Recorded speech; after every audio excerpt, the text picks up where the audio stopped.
Now, from WPTV, this is News Channel 5 at 11. Set the refugees free! Tonight, airport protests and a judge just issuing a stay. Why this is all over President Donald Trump's temporary immigrant travel ban from certain countries. Some people of faith outraged over this refugee order, but see why for some supporters, it's about protecting our homeland. A lot of sunshine out there today, but big changes coming in the weather. I'll let you know how that'll affect your Sunday coming up. If you think you're healthy because you're slim, you may want to hear the skinny. And we begin now at 11 with a change coming in our weather. Storm Team meteorologist James Whelan with what you can expect. James?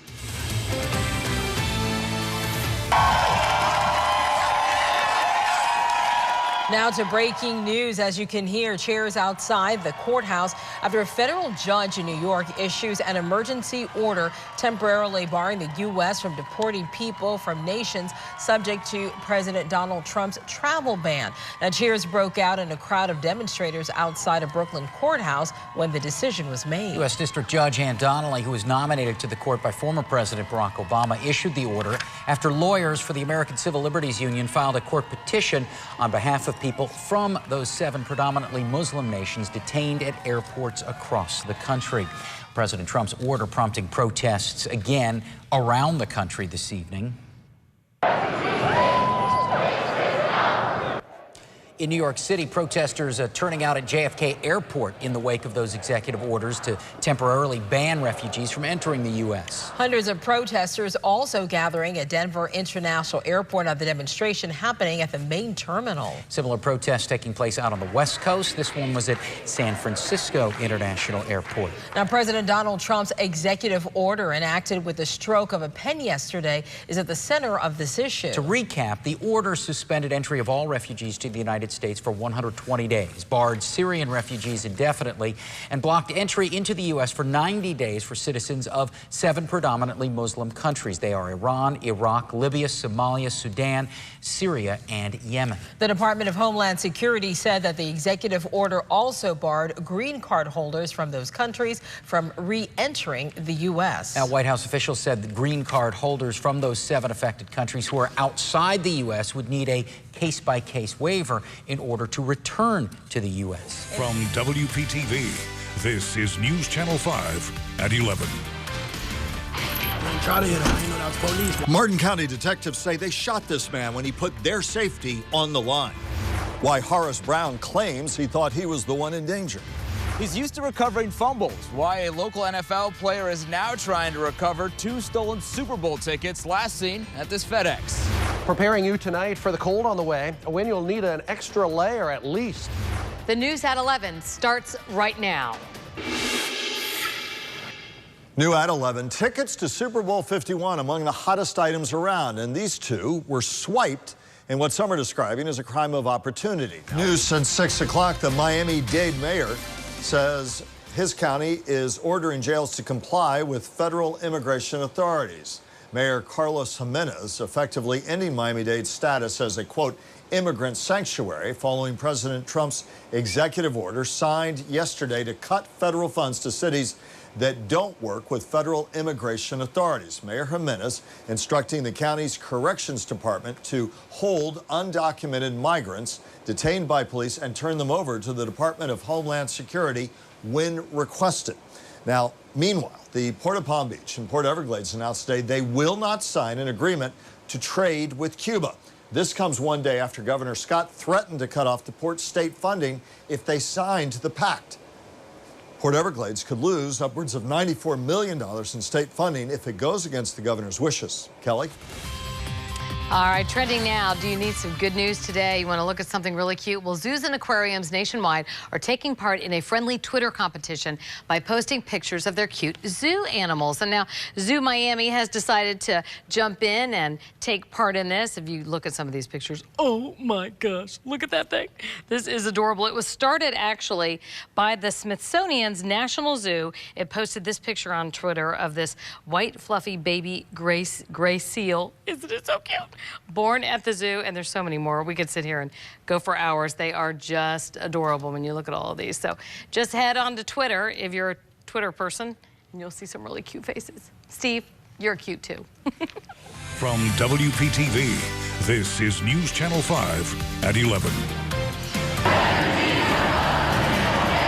More protests at airports around the country against President Donald Trump's 90-day ban on immigration. Tonight, he is defending his order, promising to help those suffering. 3 detained at one Florida airport as hundreds gather from Miami to Orlando to make their voices heard. The rain is gone, but not the cold temperatures. I'll let you know which night will be the coldest. Nearly 20 years after her death, how her sons, Prince William and Prince Harry, want to honor their mother. We begin with a live look at downtown West Palm Beach from High 5. Storm 2 meteorologist James Whelan joining us off the top with what we can expect Monday after a Sunday of rain. James? Soggy Sunday for sure. We don't get many of these dreary, cold, rainy days here in South Florida, but we do get a few of them. And high temperatures today only reached the middle 80s. We got about 1/4 to 1/2 inch of rain, and we're finally got rid of the rain. We're finally getting rid of the clouds too. One last band of clouds going to move through overnight. Probably no rain with that, and then we'll clear out tomorrow. Temperatures already dropping in the 40s in some areas. Here are the lows tonight: 50 in Boca, 49 in Boynton and West Palm, 48 in Jupiter. Farther up to the north, we're talking mid-40s tomorrow morning, but this won't be our coldest night. I'll let you know when and how low it'll go coming up. We're following breaking news tonight. Delta grounding its domestic flights because of automation issues. Flights in the air are not affected, neither are international flights. A high school debate team from Boca Raton Community High School is among the passengers stuck in Atlanta for the night. It looks like we're absolutely not getting out tonight, so we booked the last couple rooms here at a hotel we could take a shuttle to. The airline reports teams are working to resolve the issue. More breaking news. President Donald Trump could announce his pick for the Supreme Court as early as tomorrow. Now, the president originally said the announcement would come on Thursday, but a White House official says the time frame could be sped up. We're also following breaking news out of Canada. Police say multiple people are dead after a shooting at a mosque. This happening in Quebec City.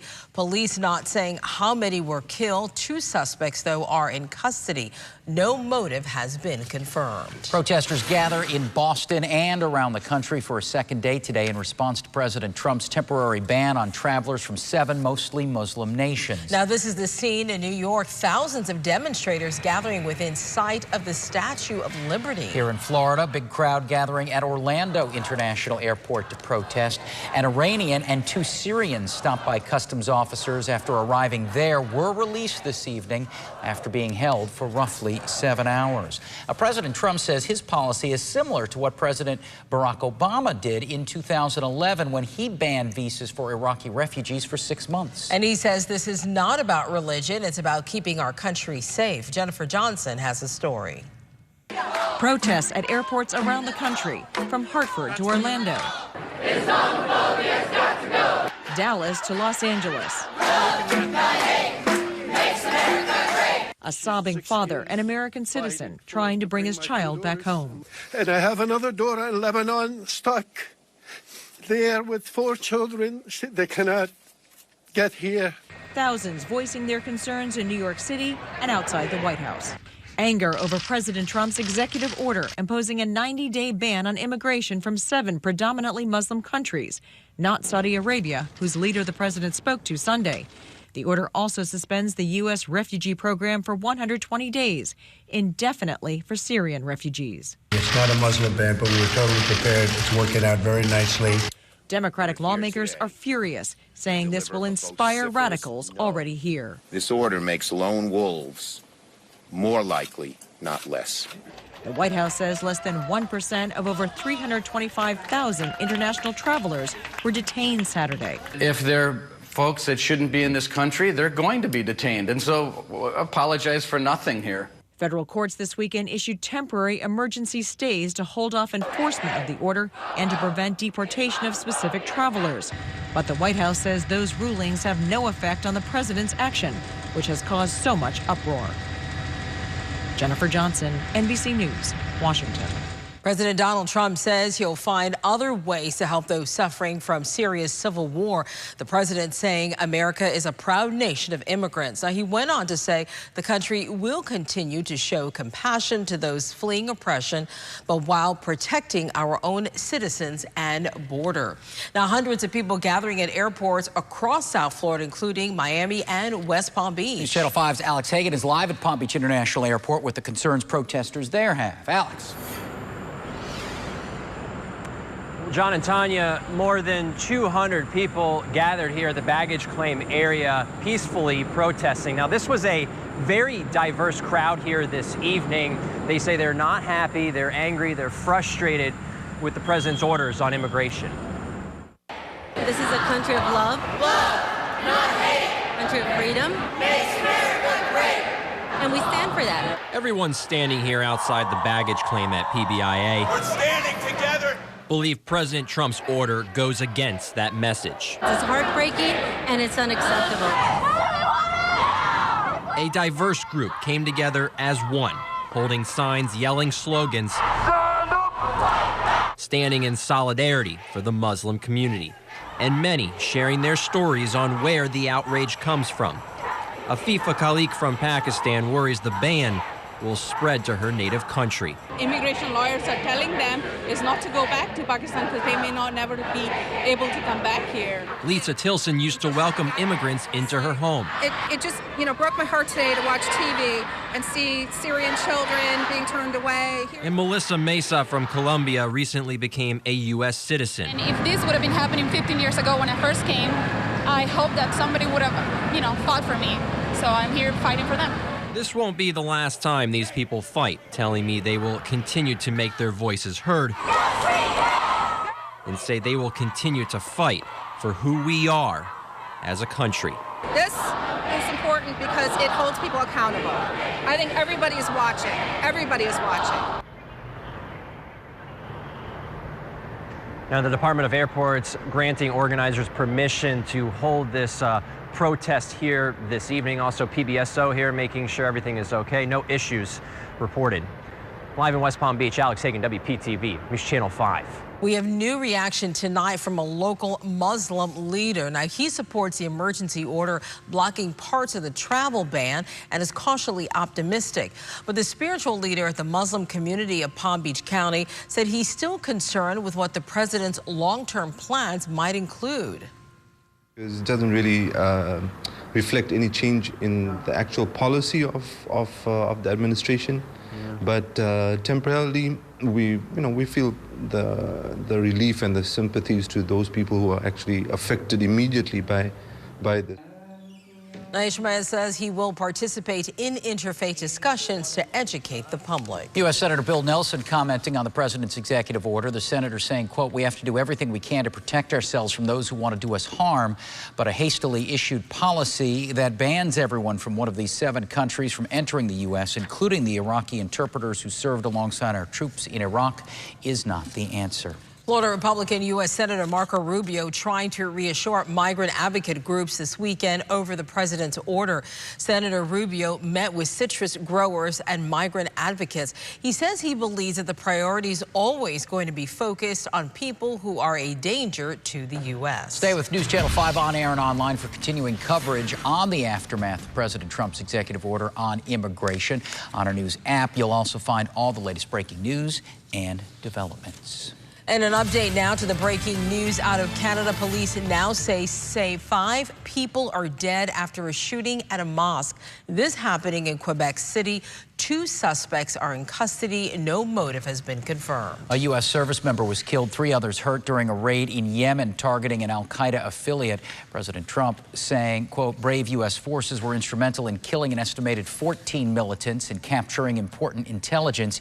Yemeni security says the raid killed 3 terrorist leaders. The man accused of killing 5 people inside the Fort Lauderdale Hollywood International Airport scheduled to be in court tomorrow. Esteban Santiago is indicted on 22 federal charges, and if convicted, he could spend life in prison or receive the death penalty. Tomorrow's hearing is his arraignment, where he's expected to plead not guilty in the January 6th incident. Well, right now we're monitoring a couple of power outages that earlier tonight Florida Power and Light said affected a little over 2,000 customers in suburban West Palm Beach. This is a map that showed the areas affected. FP&L says the outages are under investigation and most power at this hour should be restored. Community effort, why organizers are saying thank you to so many tonight. Nearly 20 years after her death, how sons Princes William and Harry now want to honor their mother.